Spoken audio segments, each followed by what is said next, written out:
Seja bem-vindo ao Gastronomia e Alimentação Aprendendo com o Senac. O lugar ideal para quem quer saber mais sobre gastronomia. Ou busca uma carreira no setor de bares, restaurantes e serviços de alimentação. Aqui você aprende receitas e conteúdos incríveis, a teoria e a prática no mesmo lugar. Vamos começar!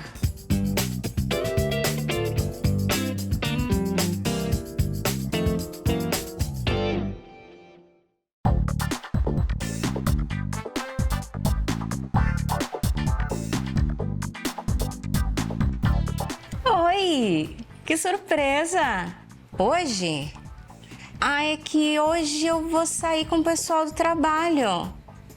Mas você não quer ir também? Vai ser ótimo! O pessoal da gravação. Vou te esperar lá, hein? Eu te mando o endereço. Tá, beijo. Quem é, Nareta? Ai, Félix, você é sempre curioso, hein? Desculpa, é que você falou que ia sair com a gente e aí... Brincadeira. Eu tava falando com a minha prima. Ela vai encontrar com a gente hoje depois da gravação. Que demais! Ai, ela é ótima, uma querida. Super divertida, alto astral, comunicativa. E se prepara porque ela adora falar do trabalho dela. Vai me dizer que ela também trabalha na TV. Não, ela é mestre cervejeira. Com certeza vai perguntar qual é a sua cerveja favorita.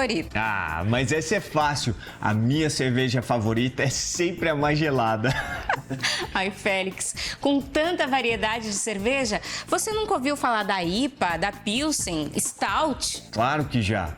Mas é tanta informação que eu fico confuso. Aí eu acabo sempre pedindo a mesma. Você não quer me dar uma aulinha rápida, não? Eu vou fazer muito melhor que isso. Vou chamar o Tibério Gil, docente do Senac, especializado em bebidas. Conta pra gente, Tibério, o que é preciso aprender para entrar no universo cervejeiro? Olá, Areta! Oi, Félix, tudo bom? Para entrar nesse universo, acredito que a primeira coisa sejam conhecer os ingredientes e alguns mitos e verdades sobre a cerveja. E o universo cervejeiro, ele é imenso. Para vocês terem uma noção, para a gente tomar todos os estilos cervejeiros que existem hoje, nós precisaríamos beber 5 estilos por dia durante 10 anos consecutivos. Isso acontece porque cada mestre cervejeiro tem a sua própria receita. E é assim, o mundo da gastronomia líquida, o mundo do pão líquido. Cada receita tem o seu ingrediente, a sua porcentagem e a sua mágica acontece a partir daí.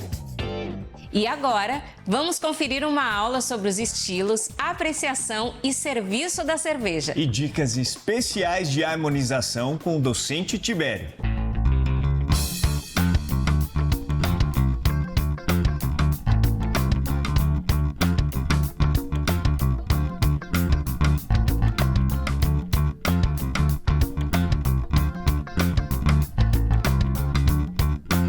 A princípio, a gente precisa entender que cerveja é basicamente água. Isso mesmo, água. Cada copo de cerveja tem em média entre 95 até 98% de água. E somente 2% até 5% aí ficam compreendidos de álcool e outros sedimentos que são sedimentos que acontecem depois da própria fermentação. E isso é um processo natural. Então vamos conhecer o ingrediente número 2, né? Do processo de fabricação da cerveja.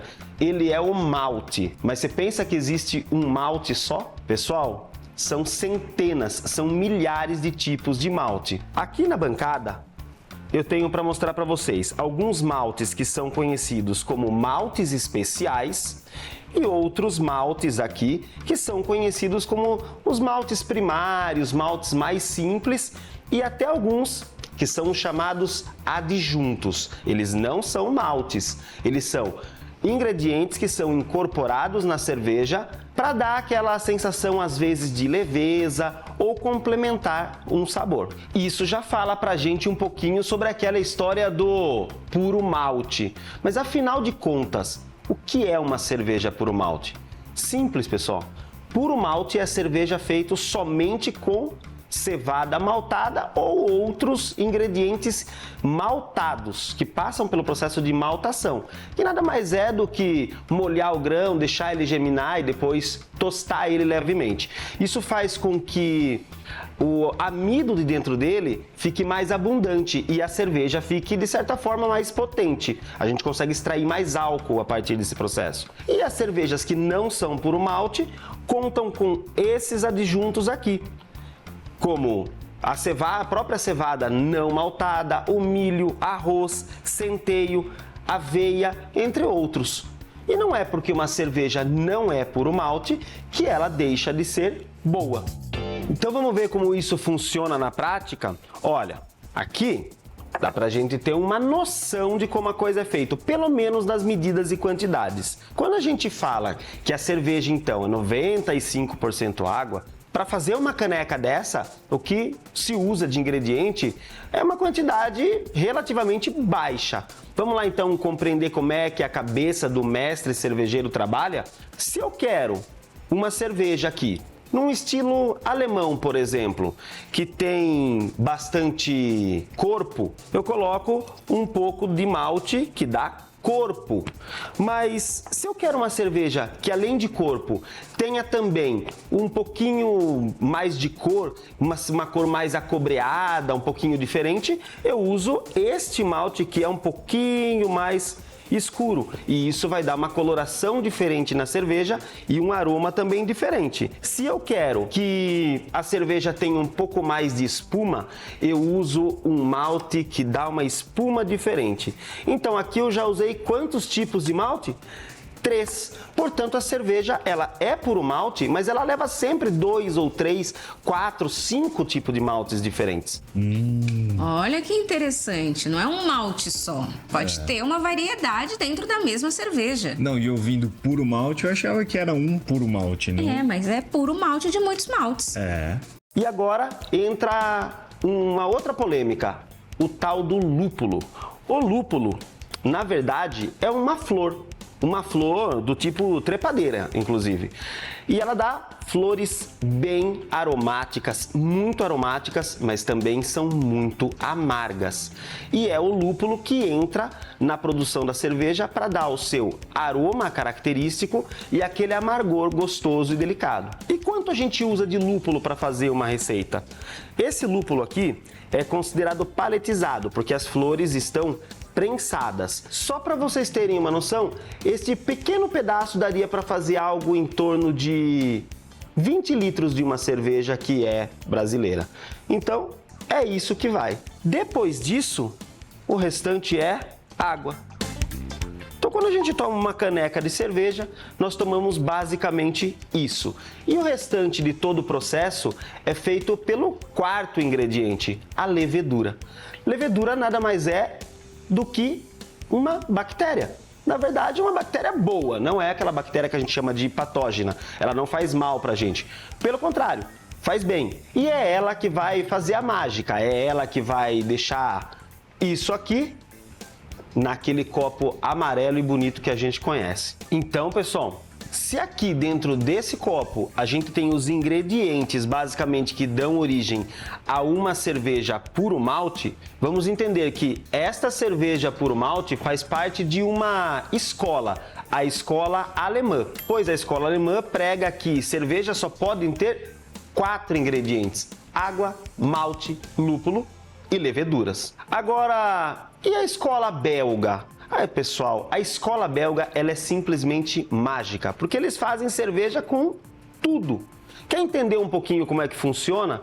Na escola belga, a coisa funciona da seguinte forma. Eu coloco um pouquinho de malte de trigo, coloco um pouquinho de malte tradicional, que é um malte que vai dar álcool e vai dar cor. Também coloco um pouquinho de malte que vai dar uma espuma bem gostosa e cremosa. E não paro por aí, porque eles utilizam também centeio, um grão que não é maltado, mas que dá um pouco de corpo, dá uma cor diferente e deixa a cerveja um pouco mais turva. E por falar em turva, aveia. Na hora de colocar o lúpulo, eles também são um pouquinho mais criativos. Ele usa um pouquinho de um pouquinho de outro, um pouquinho de outro. E nem por aí eles param, porque às vezes eles colocam cereja, outras vezes framboesa, outras vezes algum tipo de casca de laranja ou de limão. E depois, aquela quantidade de água, sempre em abundância. E eu gostei da escola belga, viu? Porque eu gosto de provar coisas diferentes. Ali tem tudo. E ali o céu é o limite, pelo que eu percebi.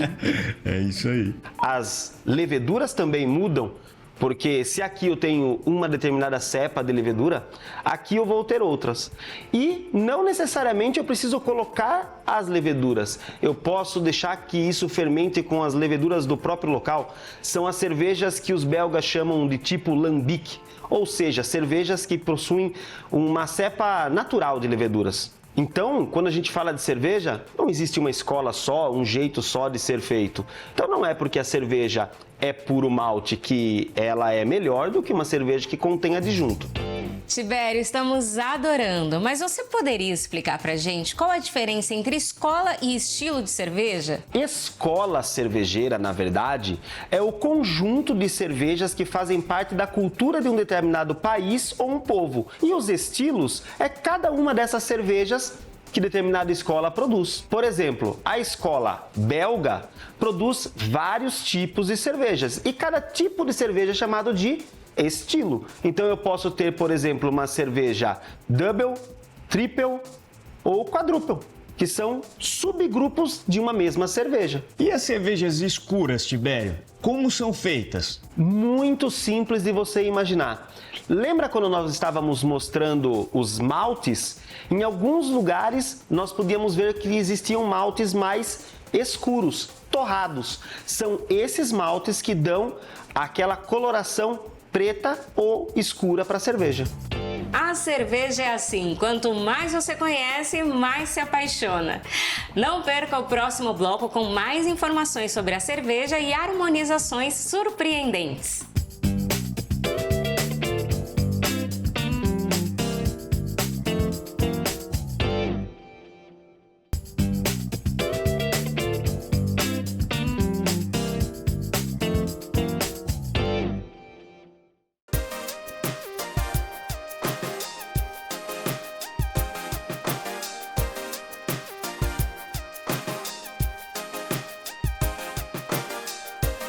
Estamos de volta. O docente Tibério ensina tudo sobre serviço, apreciação e harmonização das cervejas. Agora vamos conferir a segunda parte dessa aula. É com você, Tibério.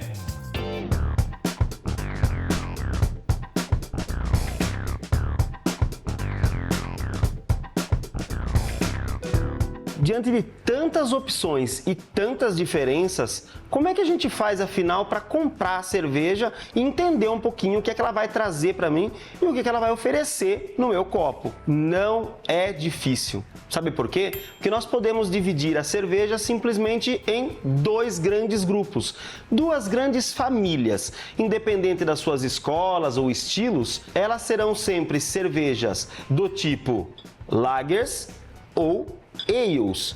E o que isso quer dizer, na verdade? Cervejas do tipo lager são cervejas feitas com um processo de baixa fermentação, ou seja, as leveduras trabalham em temperaturas mais baixas, dando mais frescor e mais leveza à cerveja.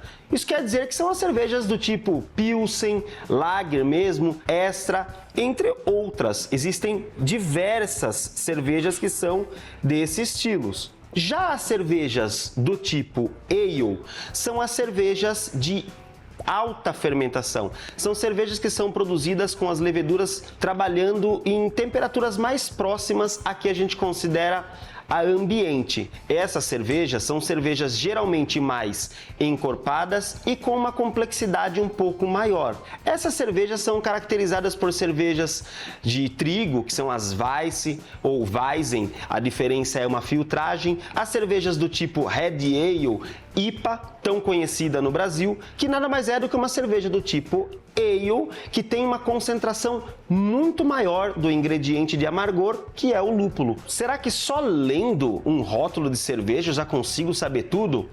Pessoal, tudo não. Mas eu tenho indícios que são muito bons para comprar corretamente uma cerveja. Então vamos lá. Primeira coisa, se eu quero uma cerveja um pouquinho mais leve, mais refrescante, eu vou sempre pro estilo Lager. E isso vai estar marcado em algum lugar do rótulo.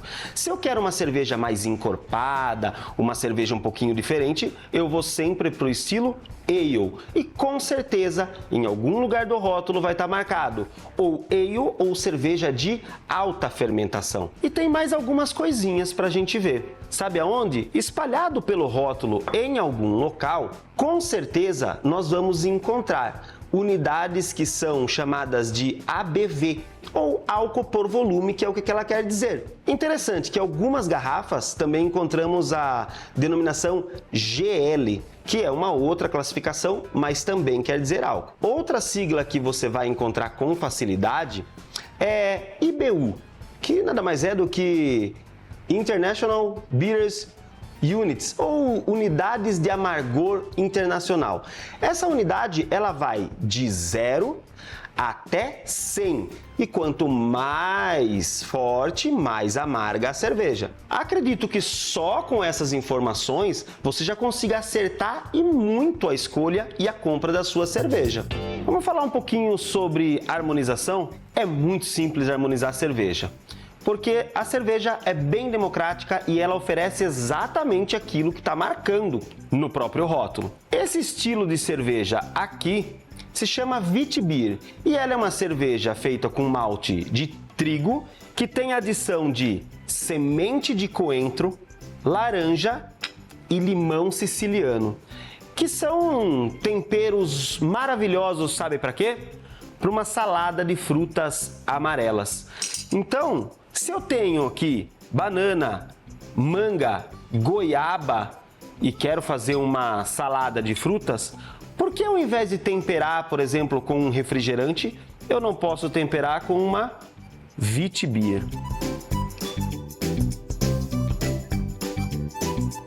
E monto minha salada de frutas.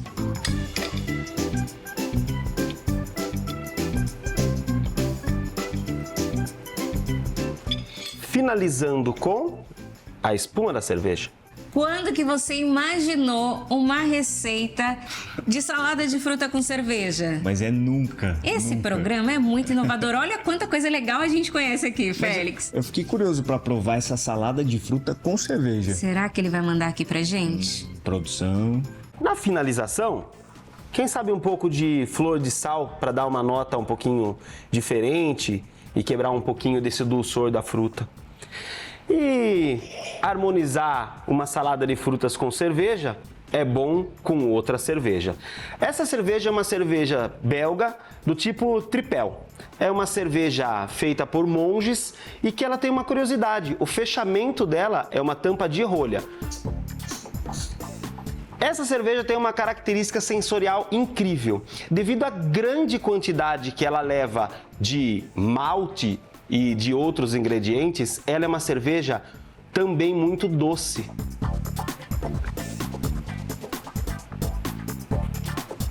Uma coloração âmbar, quase acobreada, uma espuma farta. Então, nada melhor para combinar com uma salada de frutas amarelas do que uma Tripel geladinha. Bom, vamos lá? Vamos ver se tudo que eu mostrei dá certo de verdade? A Witbier realça todo o sabor da manga, todo o sabor da goiaba.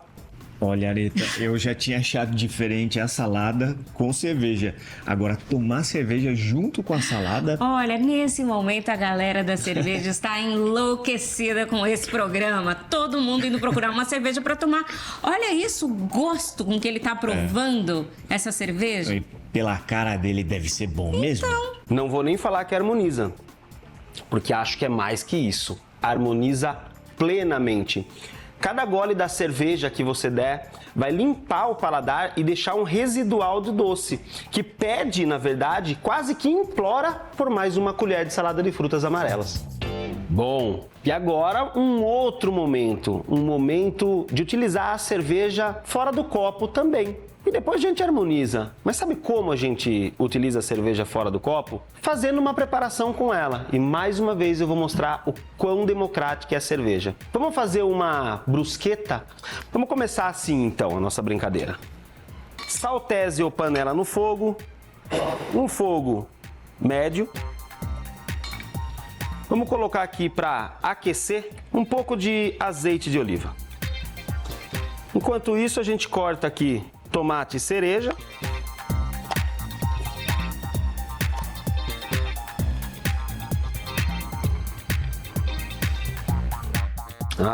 Olha só, um pouquinho de alho.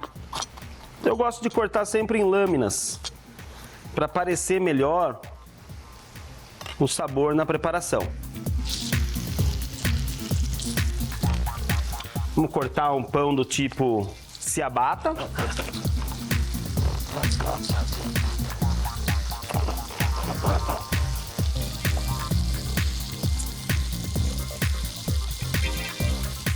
E vamos cortar também um pão australiano. O pão ciabatta é um pão mais clássico, ele é um pão um pouquinho mais salgado. Já o pão australiano é um pouquinho mais doce, ele traz um dulçor residual bem interessante que combina também com queijos.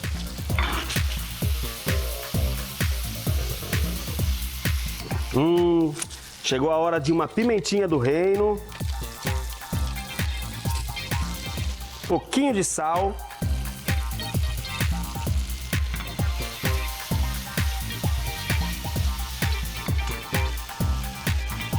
enquanto isso vamos soltando aqui algumas folhinhas de manjericão, de salsa.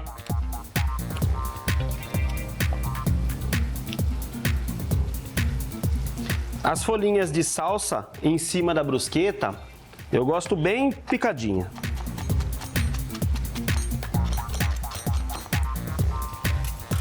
Legal. E agora, chegou a hora. Eu tenho que deixar esse tomatinho, esse alho grudar, na verdade, na panela. Sabe por quê? É agora que entra a cerveja. A cerveja entra no processo de deglaçar, ou seja, de soltar aquele fundinho que ficou grudadinho e queimadinho na panela. Ela vai trazer um gostinho mais adocicado, olha só como ela desgruda e deixa o tomate já, olha, quase que um molho. Ai, eu só cozinhei com vinho até agora. Mas eu acho que o sabor dessa deglaçagem aí deve ficar bom demais, né? Essa brusqueta deve estar muito. Essa daí tá fácil pra gente fazer, hein? O que você acha da gente fazer? Vamos fazer junto? Essa daí a gente precisa anotar. E olha só, na hora de montar, eu coloco meus tomatinhos por aqui.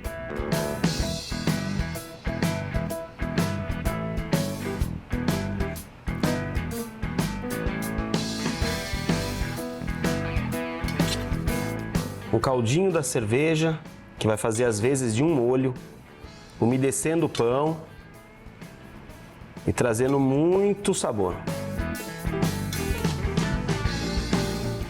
Por último, na brusqueta que leva o pão do tipo australiano, eu finalizo com uma mussarela ralada.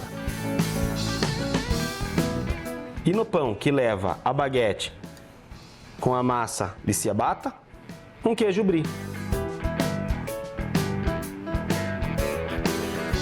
Vou aproveitar e finalizar também com mais um pouquinho de pimenta do reino. Tá aí uma coisa que eu acho que realmente deve ser incrível. Essa brusqueta com uma cervejinha, já deu água na boca. Brusqueta pronta. Vocês viram que é uma brusqueta fria, ela não vai pro forno, não precisa. Eu quero mais frescor, eu quero uma brusqueta gostosa de ser comida assim de maneira despretensiosa.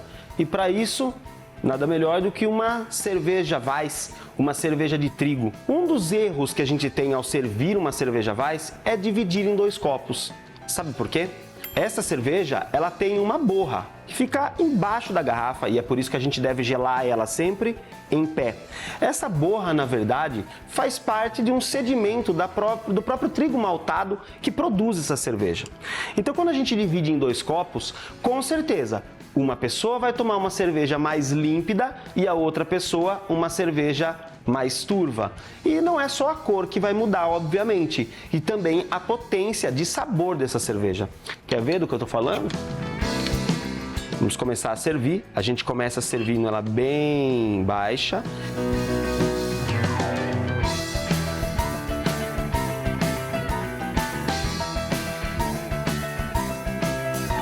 E olha só, ela já está meio turva, mas agora a gente vai mudar. A gente vai colocar ela em pé e quando chegar no finzinho, a gente agita a garrafa para dissolver essa borra. E olha como a coloração embaixo vai mudar.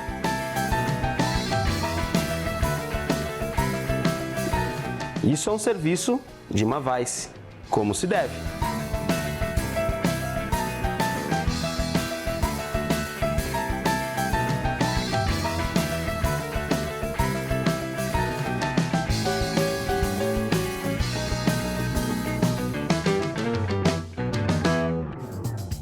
Tibério, que incrível essa aula. Mas diz uma coisa, existe uma regra geral entre o tipo de cerveja e a harmonização? A regra de harmonização nem sempre é engessada. Nós podemos até considerar que ela é bastante subjetiva. Mas uma regrazinha fácil: cervejas mais leves com ingredientes mais leves e cervejas mais potentes com ingredientes mais potentes. Tibério, alimentos preparados com cerveja costumam harmonizar bem com cerveja? As preparações gastronômicas que levam cerveja, tanto as doces como as salgadas, elas harmonizam bem com a cerveja que elas foram feitas e até com outros estilos, mas não se limita a isso. Você pode perfeitamente preparar uma receita com uma cerveja e servir com o vinho da sua preferência. A regra de harmonização é a mesma.